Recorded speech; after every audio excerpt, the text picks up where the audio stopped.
Siapa sih yang nggak pengen jalan-jalan ke Bali, Jepang, atau bahkan Eropa? Atau mungkin ada yang udah ngincer iPhone terbaru, kamera mirrorless, atau laptop gaming. Masalahnya, uangnya dari mana?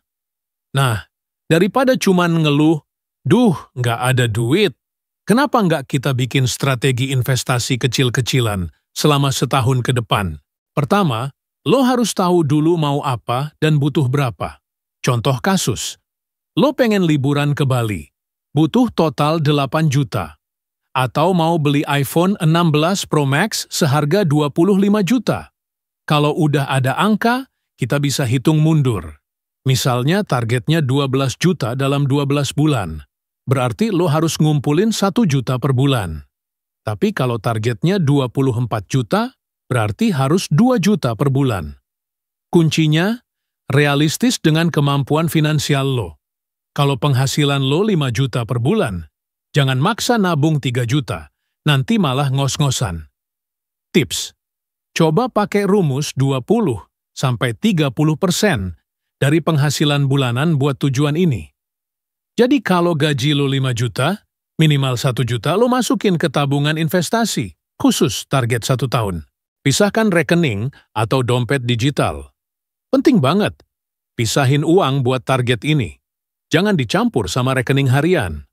Lo bisa bikin rekening tabungan kedua atau pakai e-wallet khusus. Bahkan ada fitur tabungan berjangka di beberapa bank, lo bisa auto debit tiap bulan. Tujuannya, biar nggak kepake buat nongkrong atau belanja impulsif. Ibaratnya, lo bikin brankas digital yang cuma bisa dibuka pas waktunya. Pilihan instrumen investasi 1 tahun. Nah, ini bagian paling krusial. Karena target lo cuma 1 tahun, lo nggak bisa asal taruh uang di instrumen berisiko tinggi kayak saham atau kripto. Kenapa? Karena fluktuasinya gede. Bisa naik cepat, tapi bisa juga jatuh pas lo butuh duit. Jadi, apa aja pilihannya? 1. Deposito berjangka.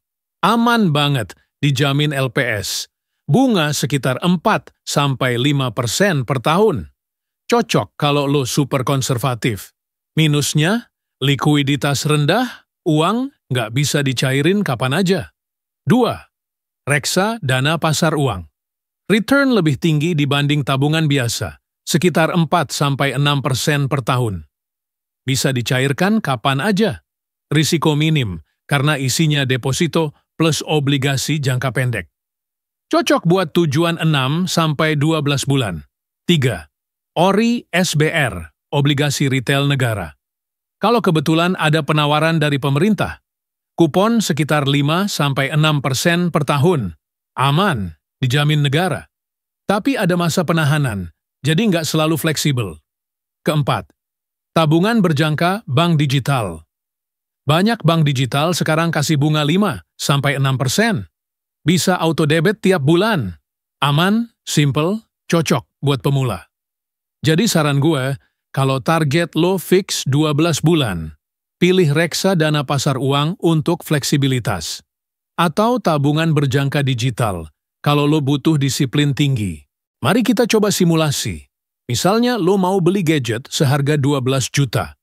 Lo nabung di reksa dana pasar uang dengan return 5% per tahun. Per bulan, lo setor 1 juta rupiah. Setahun, modal lo sama dengan 12 juta. Ditambah bunga, total bisa sekitar 12,3 juta. 12,4 juta. Lumayan, bisa buat nambahin ongkos kirim atau beli casing gadget baru. Kalau targetnya liburan 20 juta dan lo setor 1,7 juta per bulan, hasil akhir sekitar 20,8 juta. Nggak bikin kaya mendadak sih, tapi jelas lebih bagus dibanding nabung di celengan yang nggak berbunga sama sekali. Oke, masalah terbesar biasanya bukan instrumennya, tapi disiplinnya. Gimana biar konsisten? 1. Auto debit. Atur supaya setiap gajian, uang langsung disedot ke rekening investasi. 2. Anggap tagihan wajib, kayak bayar listrik atau internet, jadi bukan pilihan. 3. Visualisasi tujuan, taruh foto liburan impian lo di kamar, atau wallpaper iPhone terbaru di HP lo.